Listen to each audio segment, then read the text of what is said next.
শুরুতেই জুলাই অভ্যুত্থানে জীবন উৎসর্গকারী বীর যোদ্ধাদের স্মরণ করছি। তাদের শোকাহত পরিবার পরিজনের প্রতি সমবেদনা জ্ঞাপন করছি। আহত ও ক্ষতিগ্রস্ত সকলের প্রতি সম্মান ও কৃতজ্ঞতা জানাচ্ছি। 1957 সাল থেকে শুরু করে 1947 ও 1971-এর সকল যোদ্ধাদের প্রতি শ্রদ্ধা ও সম্মান প্রদর্শন করছি।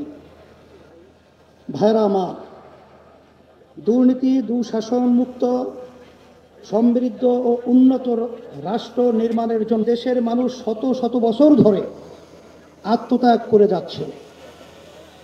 সুশাসন প্রতিষ্ঠার জন্য রক্তের নজরানা পেশ করে যাচ্ছে।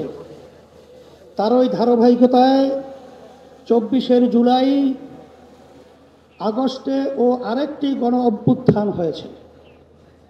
আমাদের অতীতের আত্মত্যাগ বিফলে গেছে ভুল নীতি এবং অসুস্থ রাজনীতির কারণে।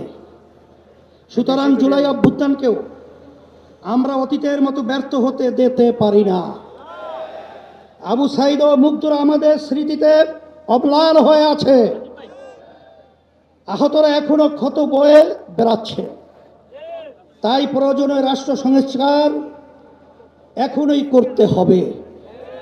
পতিত স্বৈরতন্ত্রের সাথে জড়িতদের বিচার করতে হবে।